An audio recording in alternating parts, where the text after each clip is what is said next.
Assalamualaikum warahmatullahi wabarakatuh. Salam dan bahagia Bapak Ibu Guru Penggerak. Perkenalkan, saya Nur Zahriana, calon guru penggerak angkatan 10 asal sekolah SMP Negeri 4 Sakti, Kabupaten Pidi, tahun 2024. Tugas modul 1.1a.8 koneksi antar materi, kesimpulan dan refleksi modul 1.1. Refleksi 1. Apa yang Anda percaya tentang murid dan pembelajaran di sekolah sebelum saya mempelajari modul 1.1? Kedua, apa yang berubah dari pemikiran atau perilaku Anda setelah mempelajari modul 1.1? Yang ketiga, apa yang bisa Anda terapkan lebih baik agar kelas Anda mencerminkan pemikiran KHD? Apa yang saya percaya tentang murid dan pembelajaran di sekolah sebelum saya mempelajari modul 1.1? Yang pertama, pembelajaran yang saya terapkan hanya sebagai tugas pendidik mengajar murid. Yang kedua, murid adalah objek pembelajaran di mana guru yang menjadi pusat pembelajaran. Yang ketiga, suasana yang pasif dan tenang. Pencapaian pembelajaran berpatokan pada nilai kognitif murid semata. Kemudian yang kedua, apa yang berubah dari pemikiran atau perilaku setelah mempelajari modul 1.1? Di sini ada dua perubahan. Yang pertama, perubahan pemikiran. Yang satu, membuat kesepakatan belajar di awal pembelajaran. Kemudian memperhatikan keseimbangan antara aspek kognitif, afektif, dan psikomotor. Yang kedua, setiap murid memiliki kebutuhan dan gaya belajar yang berbeda. Kemudian, guru adalah fasilitator, bukan hanya mentransfer pembelajaran. Kemudian, ketercapaian belajar tidak hanya fokus pada nilai kognitif dan pencapaian KKI. Kemudian, perubahan perilaku. Yang pertama, pembelajaran harus berfokus pada kebutuhan bakat dan minat murid. Yang kedua, pembelajaran harus terjadi dalam konteks sosial dan budaya.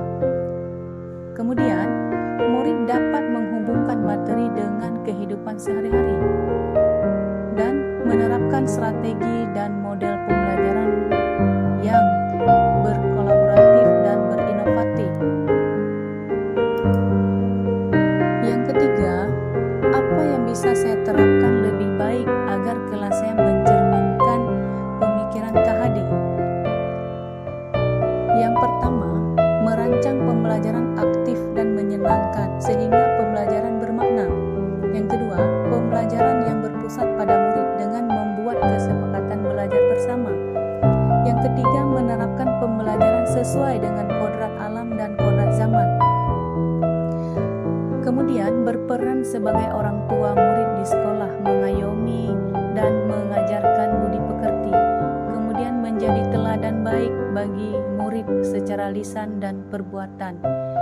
Kemudian, melakukan pembiasaan untuk mentransfer karakter yang kesinambungan.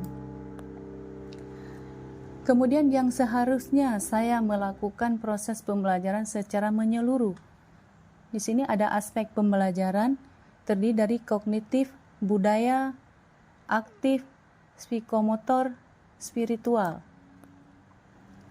Harapan dari refleksi Ki Hajar Dewantara, guru dan murid harus menerapkan konsep merdeka belajar serta melakukan kolaborasi untuk mengembangkan potensi atau karakteristik murid demi mewujudkan murid yang senantiasa selamat dan bahagia.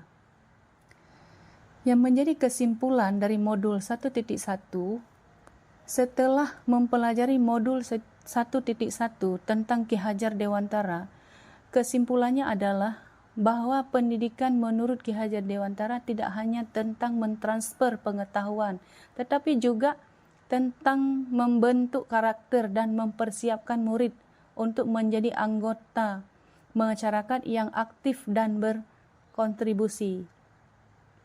Kemudian pendidikan bertujuan untuk menuntun kekuatan kodrat murid untuk mencapai keselamatan dan kebahagiaan setinggi-tingginya dengan setulus hati dan komitmen bersama. Ing ngarso sung tulodo, ing madyo mangun kurso dan tut uri handayani, di depan memberikan teladan, di tengah membangun kekuatan dan terus berkarya, di belakang memberi dorongan.